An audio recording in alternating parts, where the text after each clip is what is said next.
Greetings, friends. Greetings from Jerusalem.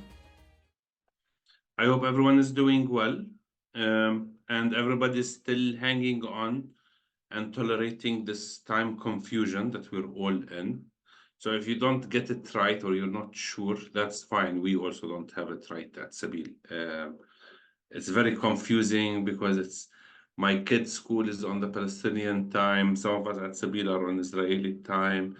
All our mobile phones automatically switch on Israeli time unless you have to program them in a different way. So extremely confusing. Not very much locally because I think we can that's just an added sentence when we're booking an appointment.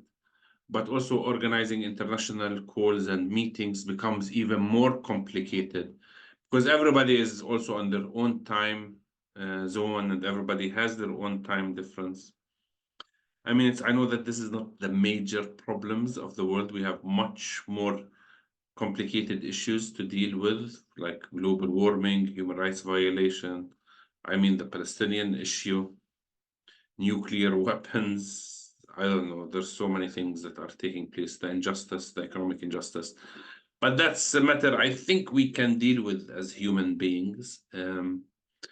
But I think that we'll leave it for the most of the incompetent world leadership around the world.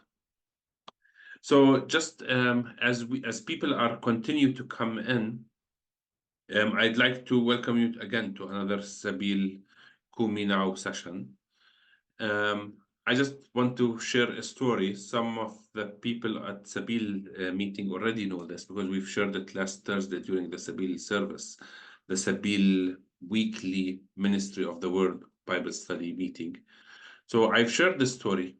So actually it is the idea of starting the time difference to have a separate time difference from the Israeli time difference.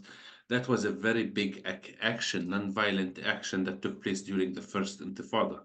The first Intifada, or the first Palestinian uprising of 1987, was predominantly non-violent and took different forms of creative resistance. And one day they've announced that tomorrow we're not changing the time. Israel is changing the time, but we will do it after a week because we are a different state and we decide when the time changes. And this really pissed off the Israelis. And I remember when we were little kids, at that time we used to go to school walking, and they would have checkpoints, military checkpoints, that they would stop everybody, whether you were an elderly, whether you were a young person. They did not really care, and they would check your time. If you were on Palestinian time, you get punished. And if you are on Israeli time, they'll let you go in. They'll let you just pass by without any punishment and without any harassment. And I remember it was because we were making a statement of being on Palestinian time. So it's like you'd have some time to change the time, when you are when you're at the checkpoint. But I remember the majority, if not everybody, made it sure that we remained on Palestinian time, and then they would break your watch. And we were little kids at that time, and watches were such a big deal. It would be like a Christmas gift or a birthday gift. It's the era that it is you get a gift once a year if you're lucky. It's different from the very consumer cultures that we're living in as of today, or many of us sadly are living in. I want to remember that many people are still in poverty, and every second there's a child dying from malnutrition. But at least for most of the global north, or people who are, I mean, it's in most countries now, there's more access to goods for a bigger variety of people. And I remember they used to break our watches, and it was very painful for little kids because it's not like your parents, you go home and the parents say, oh, good job, you made this position. They did not like us to be punished, and they did not like us to lose our watches and to be slapped around by the Israeli army. So that was the case of it. So many of us who grew up during the first Intifada, it was such an important thing to be on Palestinian time. It's like we paid the price, we got slapped multiple times, we paid a hefty price for being on Palestinian time. So that's why we are more stubborn to be on Palestinian time. And during the Oslo peace process, actually, Palestinians and Israelis said this is stupid. We'll all be on the same time. And for a number of years, both Palestinians and Israelis remained on Palestinian time. And just after, it's in the last multiple years or last decade when things have continued to escalate and there has been no peace process, Palestinians started to move to a different time. Now, I think we're more governed by the time of Ramadan because you get an extra hour of sleep, less hour of work if you are on, if you remain on winter time. So that's the period of the time. So it's not like as a noble cause, it's a noble cause for people to stay in bed an extra hour, which is fine. I understand it's difficult to be fasting, but that's the context for us in Palestine. So if you feel people who are just making a stand, yes, I'm on Palestinian time, that's the background of it. And most likely, as little kids, they got their watches broken and they got slapped multiple times, like myself. And so that's why we care about being on Palestinian time. So thank you for being on Palestinian time, or at least attending this meeting on Palestinian time. We very much appreciate it. Tomorrow is the Muslim Eid, and it's really difficult. The last day because it's public holidays. It's like Christmas here. So everybody is off tomorrow, and everybody's out doing last-minute holiday stuff. So it's also a very difficult year now. People are not in the mood of celebrations given the war and the genocide, and it's close to 43,000 people are either dead or still under the rubble or missing, and most likely dead as missing. 15,000 children. These are very scary numbers in any country. But if you also put them into the context of the Palestinian population, that's huge. That's huge for us. That's enormous, 5 nuclear bombs like Hiroshima have already been dropped over Gaza. It's one of the things I was speaking with a friend of mine yesterday, and it was the whole community in the church. They were happy because they had dinner. A small falafel sandwich.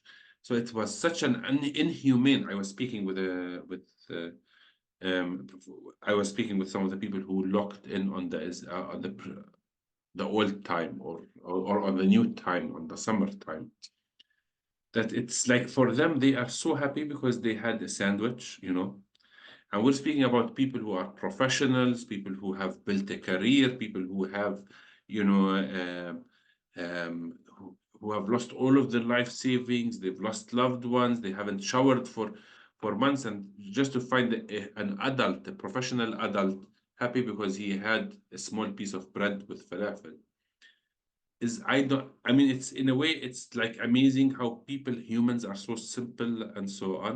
But when you look at the whole community being, deprived of essential, it's an engineered famine, as how they've mentioned it, of the basic lives.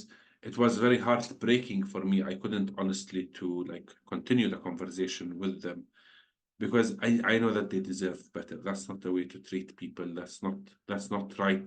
7 months continuously of bombardment, attacks, violence, deprived of water, clean drinking water, no medication allowed, no painkillers, children who are having flus or, it is just, you can imagine how bad it is. People are even not able to mourn, it's somebody that we know who is on the board of Kairos, Palestine. His mother passed away.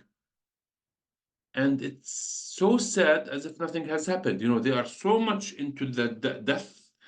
Not something that has happened, but you'd expect somebody goes into, it's the passing, it is how you deal with pain and with death. It's a catastrophe. And I mean, it is for us in Palestine. I mean, this is Gaza. You are all following Gaza and the extremely difficult situation. But for you to understand what is also taking place, for example, in Jerusalem alone, in the last 3 months, 19 teenagers and Palestinians were killed. In the last 3 months, it's not like it's not on the news and so on, but it sounds like a peaceful city when you talk about 19 Palestinians who have been killed. And 77 people were sentenced in prison, and 58 people are in administrative detention. There's 40 bodies, people who have been shot, 40 Palestinians who have been shot. Israel continues to hold their bodies in the last since the last multiple years. So even the parents haven't went through the process of burying their children. 42 people got injured by live ammunition. 70 homes and buildings have been destroyed since the beginning of the year. That's in East Jerusalem alone. We're not speaking about, we're speaking about the small population for people who know the old city and the surrounding neighborhoods. 70 buildings, it's leaving hundreds of people without homes since the beginning of the year alone. We're not speaking about including last year. 40 people had decisions that they should not live anymore in Jerusalem, that they have been deported. 10,000 people infiltrated Al-Aqsa. Israeli settlers and Jewish extremists went to Al-Aqsa and did provocations. Almost 35 attacks by settlers on the communities in East Jerusalem alone. 3 Palestinians have received bans from traveling. 16 people are in home decision. There were arrests for them, mainly children, to remain in home and not to leave the home until they do it. And most scary is that 11 new settlement projects started in East Jerusalem. Everybody recognizes that the building of settlements is the main obstacle for peace. It is okay. You want to bomb Gaza, you can use Hamas, October 7th. You want to attack, it is building 11 new communities to be built, Israeli settler communities of breach of international law in the last 3 months. These are also scary numbers.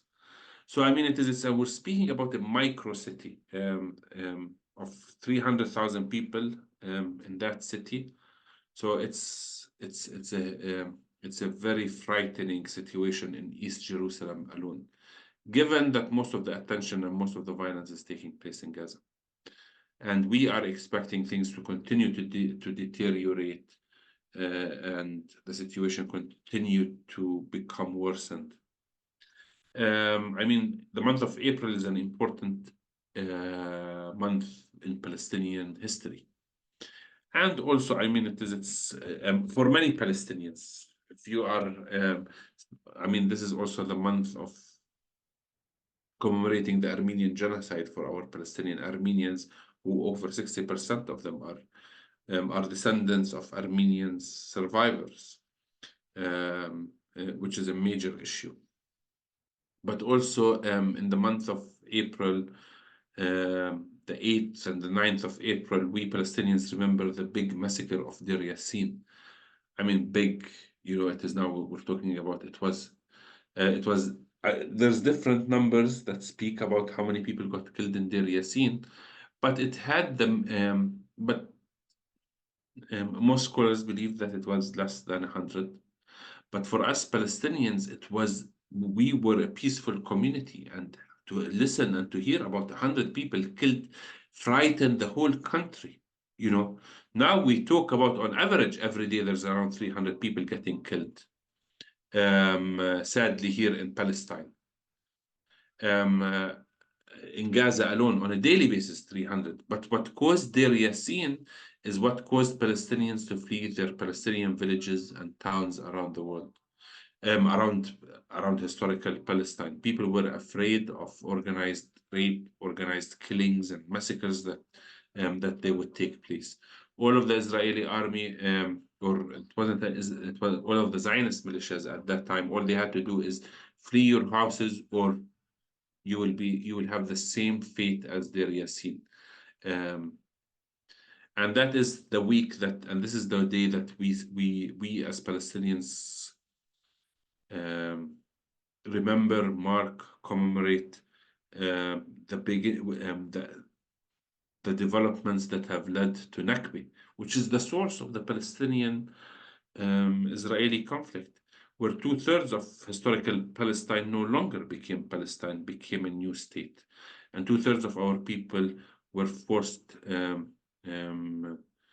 dispossessed, and forced to either to flee, or they fled out of fear for their lives, like refugees, like normal people. How normal people, if there's violence and there's attacks, they would worry for the well-being of their families and loved ones. So on this occasion, we want to still talk about Gaza. There is a very new documentary that have been released by a partner organization, Bisan. Actually, Bisan is the name of the town that our co-founder and the father of Palestinian liberation theology comes from. So that is the center that our friend that they have chosen for this organization. And I'm going to, if you give me a second.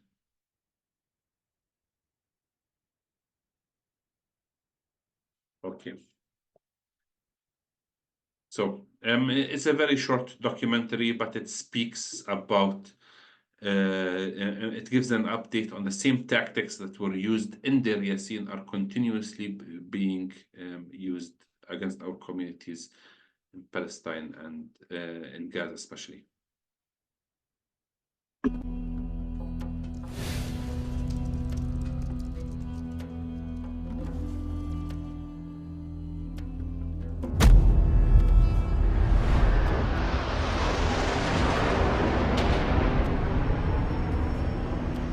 אנחנו מטילים מצור מוחלט על העיר עזה. אין חשמל, אין מזון, אין מים, אין דלק. הכל סגור. אנחנו נלחמים בחיות אדם ואנחנו נוהגים בהתאם. Israel's blockade of food, water, and electricity on the people of Gaza is a repetitive military method used over the past 2 decades.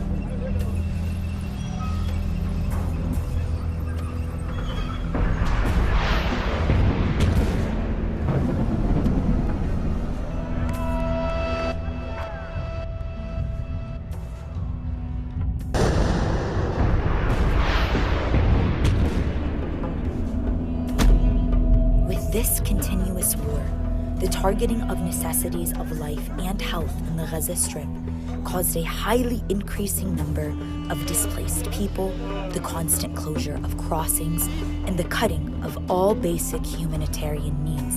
This war caused massive destruction of infrastructure, including homes, schools, streets, and hospitals, leading to an unprecedented humanitarian catastrophe, making Gaza an unlivable city.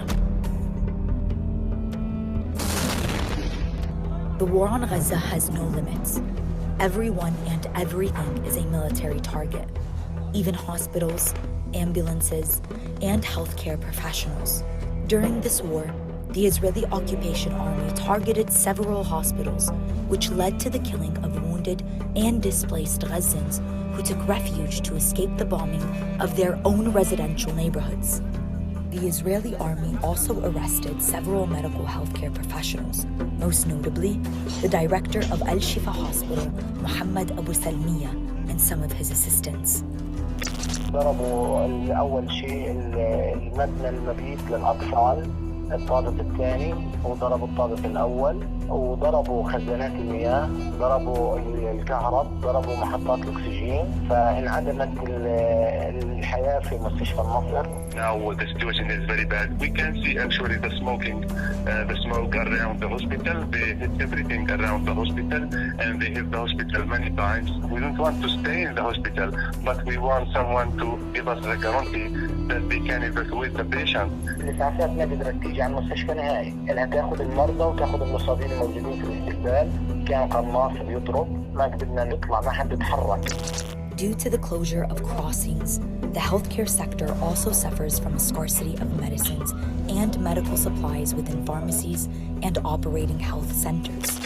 Hospitals are protected from attack under the Geneva Conventions, and there's very special protections in relation to hospitals, in relation to medical units, ambulances, hospital workers who are obviously civilians, and they're all protected against attack. So these direct attacks and these targeted attacks and indiscriminate attacks on hospitals are a violation of international humanitarian law, and they on their own amount to grave breaches of the Geneva Conventions and war crimes. Of everything, we're short on supplies, we're short on medication. You've seen I've had to use vinegar to treat this wound infection.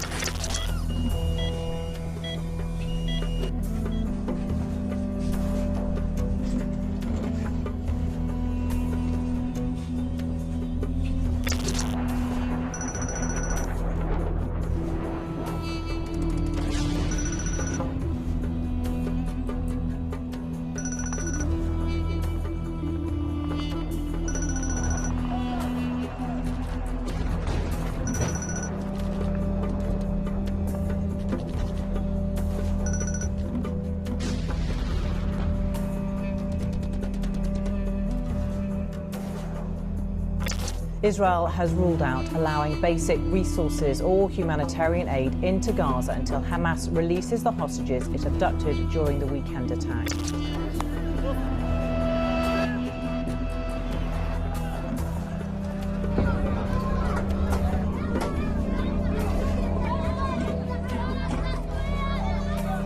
And just like that, the Israeli occupation forces cut off water access to all innocent civilians.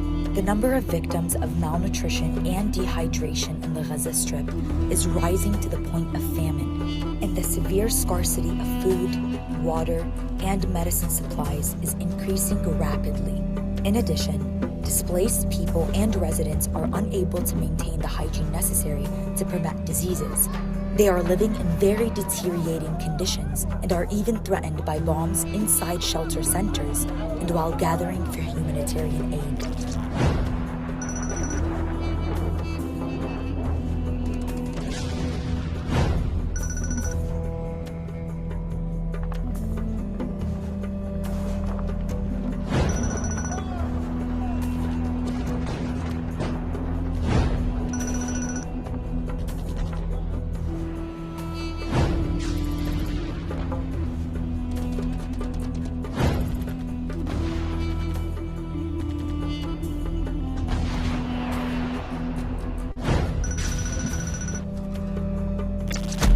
calling for help urgently. Please do whatever you can through your government or the international, the ICRC, the Red Cross, to arrange a safe corridor for the medical staff.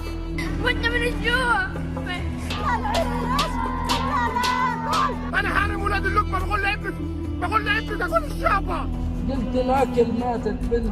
مش راضيين يدخلونا حمامات، بنقول لهم إن شاء الله وسخ، مش راضيين. عددنا كأطباء هنا في الطوارئ ما بيتعدى ال5-6 أطباء، كل طبيب حرفيا بيمسك 10 حالات. توقف الكهرباء يعني الموت المحتم لكثير من المرضى. كيف مستشفى مش فيها علاج؟ مش فاهمة. استهدفوا من المركز اللي فيه طواقم اطفاء، لا سلاح، لا اي شغله، لا يوجد تنسيق مع اي احد، ناس مدنيين. نحن نطلق نداء استغاثة عاجل لإنقاذ مجمع الشفاء الطبي. 3 أو 4 مرضى على سرير واحد، ما فيش سعة في المستشفى نهائيا.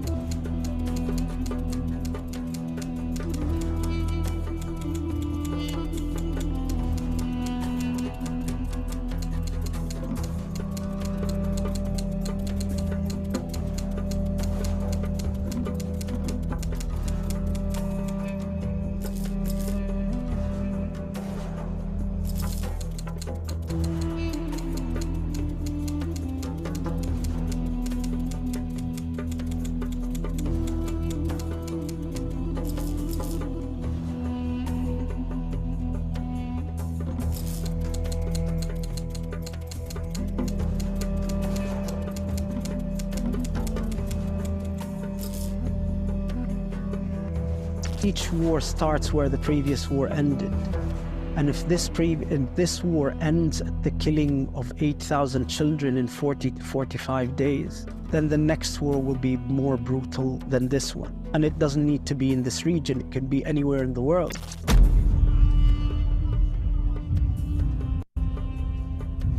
Mommy, can this happen to us too? We cannot turn a blind eye to genocide. Otherwise, there will never be justice anywhere around the world.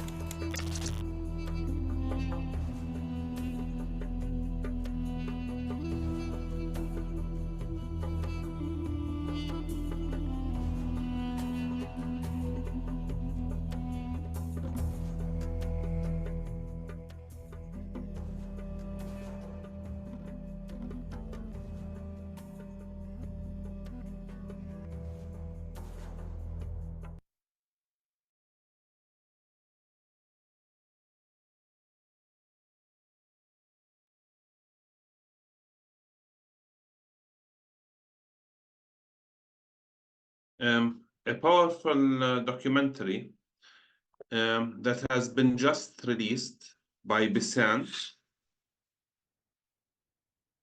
We welcomed Bisan in a previous meeting. I'm putting the link on in the chat if you'd like to see it again or you'd like to share it with friends. I mean, it's just the violence continues, the crimes continue, and sadly, it's many of the governments of what is called the free world or the democratic world are complicit. They share the weapons, they share the arms, and there is no justification. Very upsetting and very disturbing every time we follow and we hear the news that is coming out of Gaza, and we all feel very helpless. But that's not how we should be feeling. We strongly believe in the power of the people and in the energy that is among us. When people gather, we are able to move mountains and to plant real seeds of hope for everyone, especially for the people on the margins. For the people who received the Sabil newsletter and the Kumi newsletter, a statement came out. Sadly, when you think it cannot get worse, sadly, a group of Christian Zionists, together with radical Israeli Jewish extremists, who are eager to destroy the Al-Aqsa Mosque and build the third temple, thinking that this is going to contribute to pleasing God, or at least an understanding of God that they have, which is, I hope that this is not the same version of God. I don't think that this is the way of peace and justice, is by demolishing a place of worship and slaughtering cows and taking part in rituals that I don't think that they are needed. There is a statement that came out by a number of both Palestinian Christians and also international Christian leaders and theologians, and we're asking everybody who is willing, everybody who is able, to please sign this petition and encourage others to sign it, if you have not already signed it. And that would be part of what we are going to move forward, encouraging people either to read the statement and so on. So it is Lily.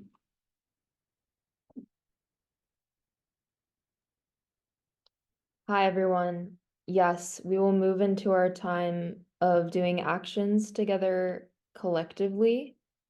The statement that Omar is referencing is one that we've created, and it's regarding the initiative of the Temple Institute in Jerusalem. So I'm now going to copy and paste this link into the chat. Lily, do you think it might be good if we read it together, the statement? It's a one page. Yeah, Omar, would you like to read it, please? Yeah, is there a volunteer? Because I've been speaking for, I don't mind. Maybe Mary Claire, would you? Can we share it on the screen?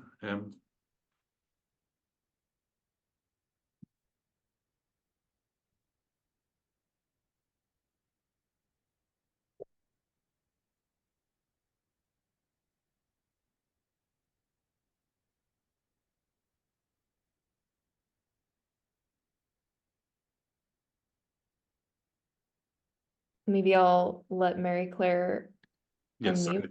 yes. Sure, I can read. Happy to.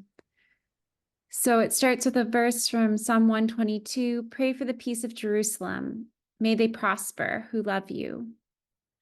Joining together as Christians from the Holy Land and other parts of the world, we express our concern, dismay, and condemnation of Christian Zionist efforts to bring greater suffering and pain to Jerusalem. Any observer of events in the Holy Land today, a region including the State of Israel, the West Bank, occupied East Jerusalem, and Gaza, knows that its people are presently enduring great suffering. As Christians, we are called by our Lord to be peacemakers. We therefore condemn Christian Zionist efforts to promote greater war under the false banner of prophecy. We have seen news of efforts by the Temple Institute, by any measure, an extremist organization aided by extremist Christian Zionists in the United States, to sacrifice what they claim to be a red heifer in the coming days. These groups claim that such a sacrifice is necessary to purify a priest who would then be designated clean to enter the Holy of Holies of the Jewish temple. This plan has many implications. It is part of the Temple Institute's plans, supported more by Christian Zionists than by fellow Jews, to build the third temple. The group's plans would require the relocation or destruction of Majd al-Aqsa, including the Dome of the Rock, within the Haram al-Sharif. Such a plan is not only a great affront to the hope of multi-religious coexistence in Jerusalem, but an invitation to regional, if not global, warfare. This plan, many years in the making, will transform the Israeli-Palestinian situation from being a political conflict into a religious conflict with no earthly solution. While filling believers with expectations for the future, prophetic hope also involves temptations. As Jesus says in Matthew 18:7 and Luke 17, verse 1, certain interpretations of God's will can be stumbling blocks for faith. This is especially true when Christians are convinced that God is so poor that God needs our help to create miracles on earth. We're called to test every spirit. It is clear to us that a manufactured, genetically modified heifer intended to promote violence and unrest is no miracle from God. As religious leaders, we are saddened to see the cynical self-interest at play in the relationship between the Temple Institute and its Christian Zionist supporters. Christian Zionist support for this plan is based on a warped Christian reading of the scriptures, premillennial dispensationalism, that expects the third temple to be desecrated by the Antichrist before the Messiah comes. We understand our Christian faith to teach that Christ alone is our sacrifice, once for all. Thus, the Temple Institute and its Christian Zionist supporters have developed a relationship based on mutually instrumentalizing and exploiting one another, precisely the opposite of the human relationships towards which we are called. In the face of this madness, we call on all persons of goodwill to condemn this plan by the Temple Institute to engage in a sacrifice of a so-called red heifer. Actions like this have been attempted in the past, but in vain. They accomplish nothing except for escalating hatred, instability, and violence. We especially call on Christians around the world to lovingly correct and reprove fellow Christians who have been deluded by any form of the imperialist, colonial, and war-promoting ideology of Christian Zionism. It is imperative that we inaugurate a global intra-Christian dialogue focused on the repudiation of Christian Zionism among other forms of political extremism. No religion, Judaism, Christianity, and Islam among them, has a monopoly on extremism. It is the responsibility of the faithful first to challenge extremists within their own tradition. Only then can we hope to build bridges with others. Today, the Christian Zionist promotion of further violence alongside what is credibly described as a genocidal assault on the people of Gaza presents an urgent challenge to Christians around the world. We reject, in the strongest terms, any effort to make Jerusalem into an apocalyptic playground. The anti-Jewish and anti-Semitic prophetic fantasies promoted by many Christian Zionists view the holy city as a place of war when God has called it to be a house of peace for all nations. We call on all persons of goodwill to educate themselves on peace-building measures for the people of the Holy Land. We affirm the Hashemite Kingdom of Jordan's continued promotion, protection, and stewardship of the historic status quo of the holy sites in Jerusalem, especially in the face of coordinated international threats to this peace-preserving order. We urge all Christian leaders to consider the messages of the patriarchs and heads of churches in Jerusalem, as well as messages coming from civil society organizations in the Holy Land that seek to promote human rights, peace based on justice, and well-being for all people, rather than one group alone.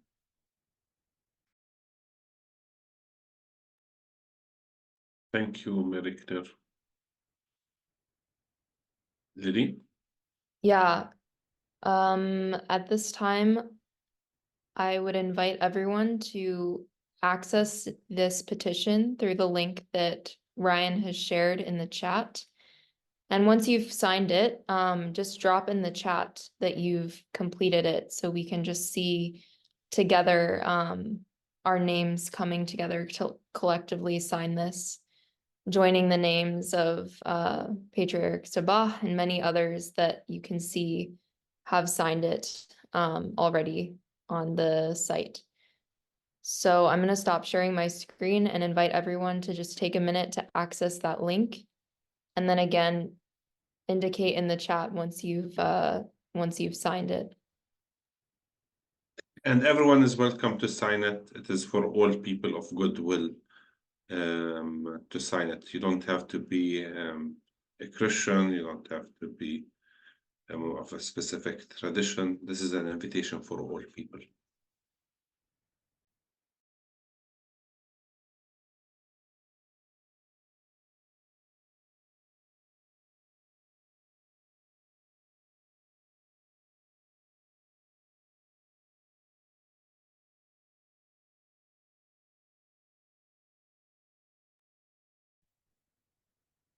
Thank you, Carol, Sylvia, Hazel, Alice, Ryan, Valerie, those of you who are signing, Randy, and Donnie, Lynn.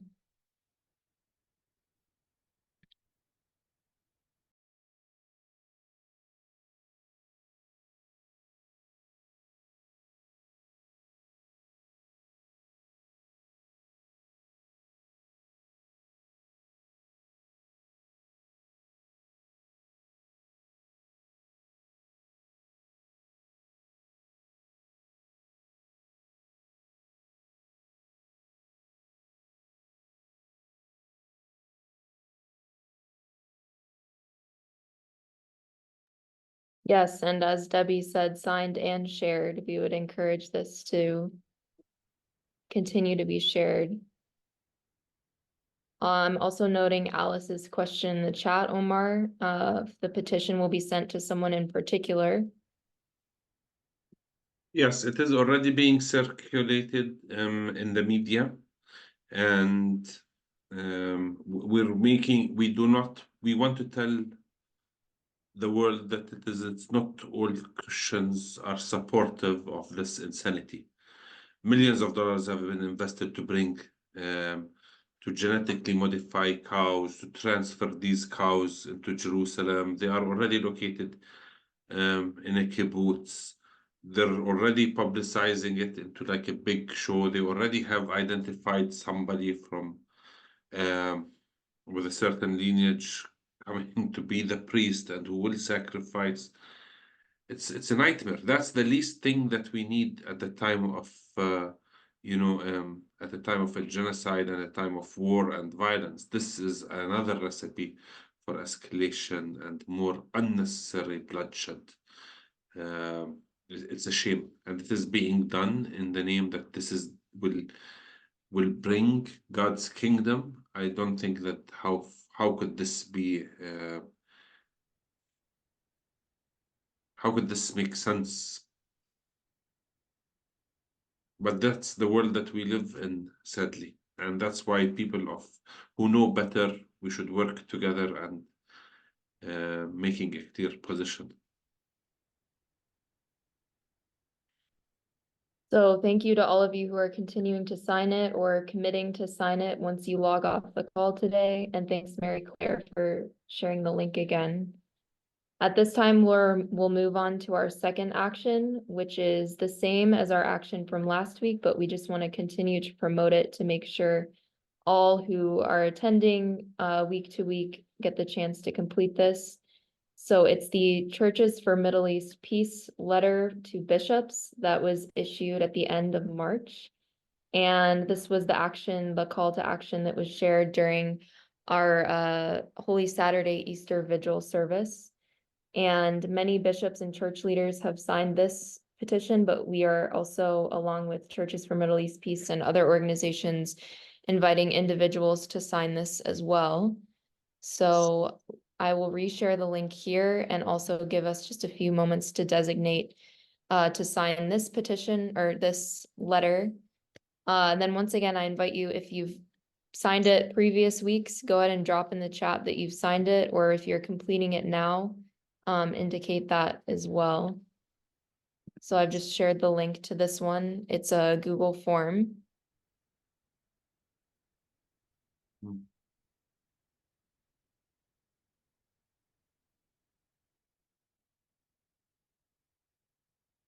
And I mean, some of you have already been following the news, in addition, that they have arrested again Layan Nasser.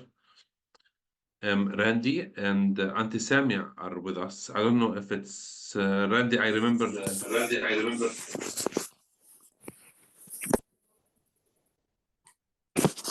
Randy.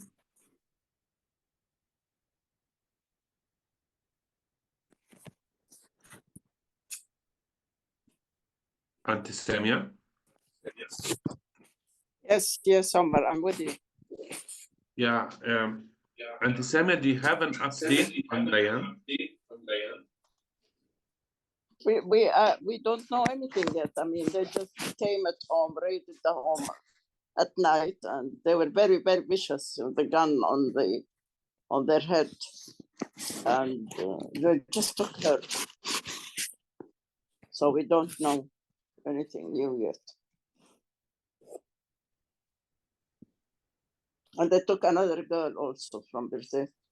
Yeah, we saw. Yeah, I believe there were actually 8 people who were arrested that morning.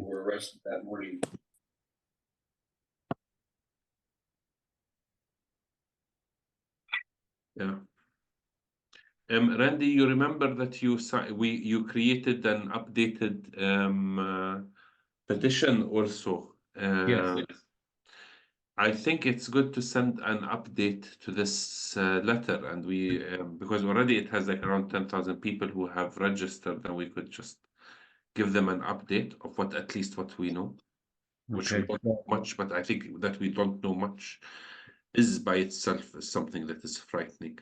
That was on change.org. I'll try and renew that if I can. Well, yeah, you can send an update on this letter, and we can also share it again for people. I think that is just, if you want, also we can talk together and we figure out how to. That would be great. Also, do you have any update on Save the Ark? Yeah. Honestly, it's raining troubles and problems, sadly. Just something that is hopeful is that the community is resisting, and the community is refusing to be bullied by the settlers and the extremists and the police and the judges, and even the church leaders. I mean, it's with that are either complicit or too weak or are not doing much. So next week we are organizing a community gathering for all of the different churches. It is still Lent and according to the Orthodox traditions.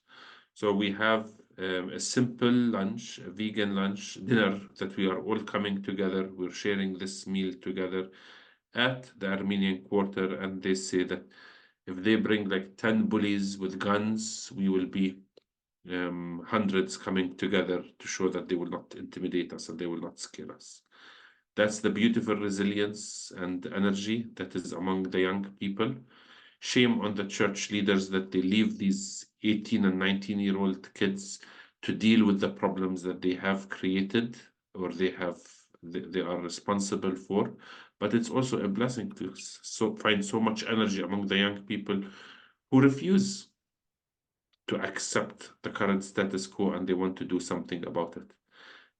So these are amazing young people, and we hope that there will be 600 people will show up, and we will have a shared meal together, and we will pray together, and we will sing hymns together. And we say that we refuse to be intimidated, that we are a community. We have a presence in Jerusalem. This is our country, this is our homeland, and we will not be frightened.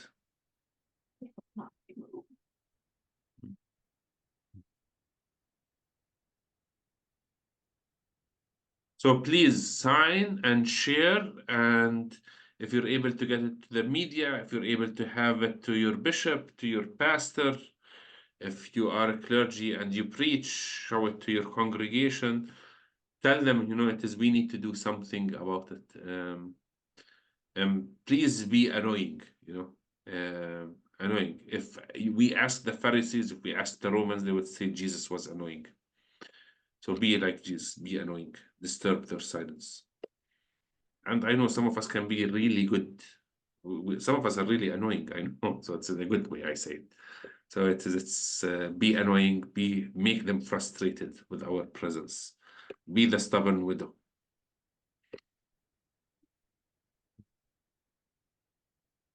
Get in trouble.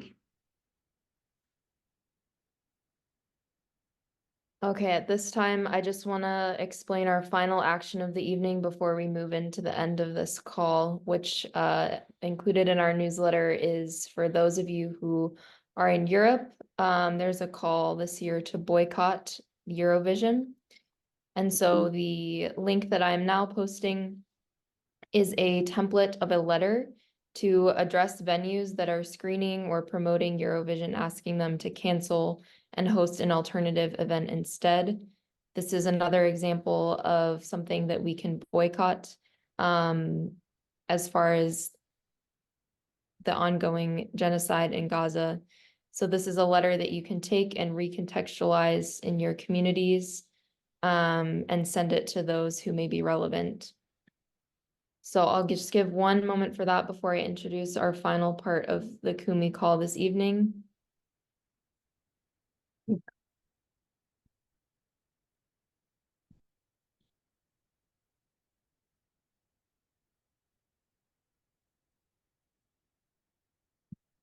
So for the final 10 minutes today, we want to take some time to do an evaluation together as a Kumi community.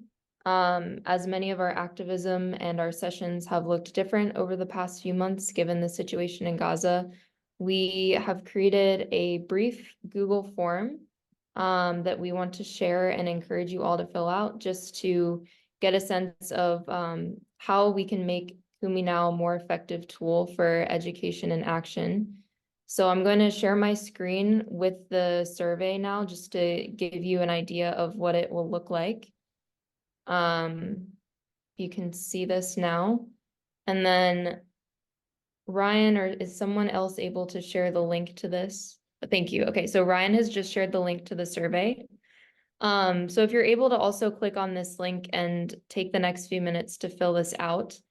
And in a similar way, we'll just ask you to share in the chat once you've done that so that we know who is completing it. The questions just include how often you've been able to attend the Kumi webinars, how often are you completing the actions, when do you complete the actions? So we want to gauge if it's most effective to complete them together while we're on these calls, or if you complete them when you receive the newsletter or after the fact. And like Ryan's just said in the chat, don't worry to scramble to complete this now, because we'll be including this, you'll have the chance to fill this out over the upcoming week. We also want to know what actions that you've been able to complete that are easy, whether that's in person and online. What is the most valuable part of Kumi for you? And then whether you're learning new things about Palestine from Kumi, and then just a bit about scheduling and then other events that are similar. So just a few questions. Yeah, once again, if you're able to complete it now, that's great.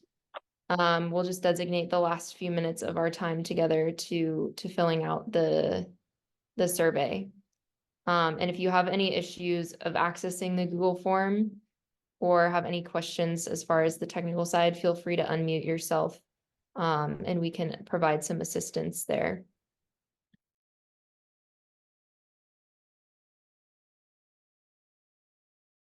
Thank you to those of you who thus far have indicated that you're able to complete it on the survey. We would just encourage you to continue to take a few moments to finish that for this week.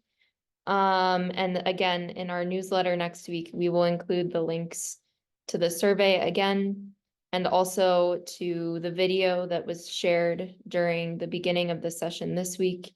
As Omar mentioned, BSEN is one of our partners, and so we want to be promoting this documentary that they've created and can be a powerful tool for advocacy and screenings and showing this and to promote it. And once again, share the petition, the change.org survey about the upcoming Christian Zionist demonstration. And yeah, continue to share these actions within your networks and with Kumi. And final note, just announcing that our Kumi session next week, we will have a speaker from Adamer. And so you can look forward to that. And we'll have new updates and actions for you next week as well. So thank you all for joining us. Thank you for those of you who have signed multiple petitions and forms tonight. And we'll be with you again next week. Thank you.